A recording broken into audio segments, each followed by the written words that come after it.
سلام علیکم ګرانو دوستانو، نن به زه تاسو ته د کرکټ په هکله باندې یو څو ډېر ښه خبرونه درکوم او همدغسې یو څو به ډېر بد خبرونه هم درکوم. نو ویډیو تر اخره پورې وګورئ. د کرکټ تازه حالاتو نه به تاسو خبر سئ او کوم ملګري په چینل کې نوي راځي ټول نه مخکې خو دغه چینل هم در سره سبسکرایب کولی سئ. اول به زه تاسو ته دغه ښه خبرونه درکوم. اولنی خبر به زه تاسو ته وایم چې د رشید خان ډېر زیات تعریفونه په هندوستان کې کیږي. زه به تاسو ته وایم چې نن چې کومه لوبه ترسره سوله چې آر سی بي سره دغه لوبه وله دوی وایي چې د رشید خان بولینګ آر سی بي ټیم چې کوم کې چې ویراټ کوهلي او ای بي ډیویلیرز لوبې ترسره کوي، یعنې دغوی تاثیر لاندې راوستل. دغه مبصرین نړیواله سطح باندې چې کمنټیټران دي دوی وایي چې سنرایزرز حیدرآباد ټول بولینګ چې کوم ده په رشید خان باندې چلیږي.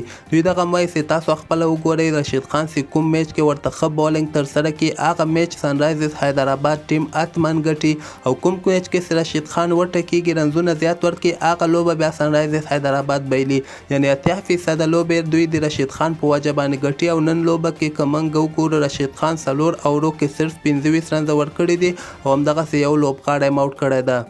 دویم خبر به زه تاسو ته وایم چې دغه ما تېره ویډیو کې هم دغه خبر ورکړی و چې ډېر زیات پې خوشحاله سوم. رحمان الله ګوربز او قیس احمد باندې، خاص کر رحمان الله ګوربز باندې ډېر زیات خوشحاله سوم چې سریلانکا پریمیر لیګ کې هغه بعضې خارجي لوبغاړي لکه ډیوډ میلر، کریس گیر، انډری راسل، ډیوډ میلان او همدغسې بعضې نور خارجي لوبغاړي دي هغوی ورته انکار کړی ده. نو د دغه خارجي لوبغاړي کوم چې سریلانکا لیګ کې لوبې نه ترسره کوي فلحال د افغانستان قیس احمد او رحمان الله ګوربز اخیستلی دي، او همدغسې امکان شته چې راتلونکي یو څو ورځو کې د نور افغان لوبغاړي مو واخیستل سي. نو رحمان الله ګوربز مینوالو ته دغه یو ډېر ښه خبر ده، ځکه رحمان الله ګوربز نن سبا ډېر ښه فارم کې هم ده. تاسو دغه ډومسټیک لوبه هم وګټله، هغه څو ورځې مخکې هم رحمان الله ګوربز سلیزه وهلې وله او شپږیزه کې هم ډېر ښه رنزونه وکړل. نو سریلانکا پریمیر لیګ د رحمان الله ګوربز لپاره ډېره ښه موقع ده چې دغلته ښه پرفارمنس ورکړي، ښه وځلېږي او دغه نور ټیمونه چې کوم دي، دغه نور لیګونه چې کوم دي، د دغوی پام هم ځان ته راواړي.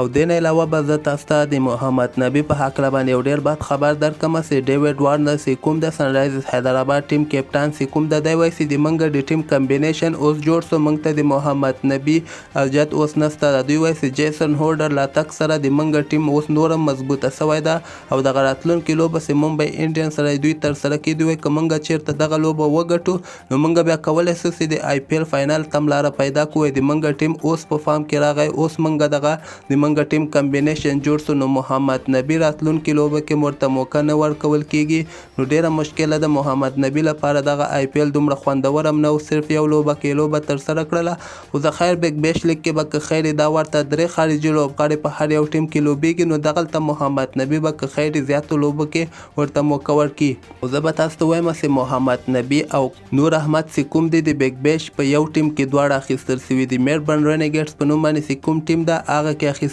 سوي دي، او همدغسې نوین الحق او رحمان الله ګوربز دغه دوه لوبغاړي چې کوم دي سریلانکا پریمیر لیګ کې بیا دواړه په یو ټیم کې لوبه ترسره کوي. او سریلانکا پریمیر لیګ به زه تاسو ته وایم د نومبر میاشتې، یعنې د همدغه میاشتې 21 تاریخ باندې که خیر شروع کیږي عین 4 ډسمبر پورې دوام کوي. تقریبا 2 هفتې دغه لیګ ده، دغه ټورنمنټ د افغانستان 4 لوبغاړي ورکې اخیستل سوي دي. حضرت الله زازی د ورکې، نوین الحق د قیس احمد ده او همدغسې رحمان الله ګوربز ده.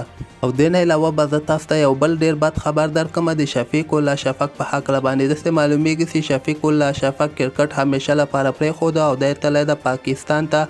هلته پاکستان کې اوس ژوند هم کوي او پخوانی کاروبار هم د شروع کړی ده.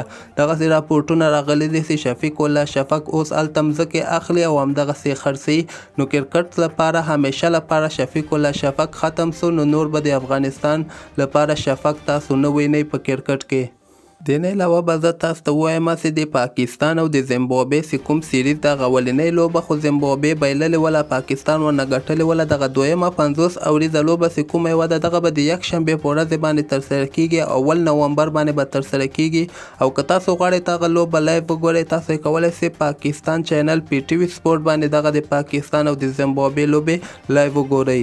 دغه لوبه به زه تاسو ته وایم چې سهار ټایم کې د افغانستان په وخت باندې 11 بجې دغه لوبه شروع کیږي. نه علاوه به زه تاسو ته وایم چې اول نومبر یعنی د یکشنبې په ورځ باندې کینګز 11 پنجاب ټیم چې کوم کې چې مجيب زدران هم لوبه ترسره کوي. ډېر زیاته مهمه لوبه خپل ټیم لپاره ترسره کوي چې چنای سوپر کینګ سره دوی خپل اخرنۍ لوبه په آی پی ایل کې ترسره کوي. که چیرته دوی دغه لوبه وګټي نو دوی ته چانس جوړېدلی شي چې مخکې راوند ته کوالیفای وکړي یعنی سیمی فاینل ته کوالیفای وکړي. دغه لوبه د غرمې ټایم کې 2:30 بجې د افغانستان په وخت باندې ده او دغه دویمه لوبه بیا د کې کې آر ارجستان رویلز دغه دواړو لپاره دواړو ټیمو ته ډېره زیاته مهمه ده. دغه لوبه بیا د 6:30 بجې ماښام ټایم کې د افغانستان په وخت باندې د یکشنبې په ورځ باندې دغه دوه دلچسپه لوبې په آی پی ایل کې ترسره کیدونکې دي.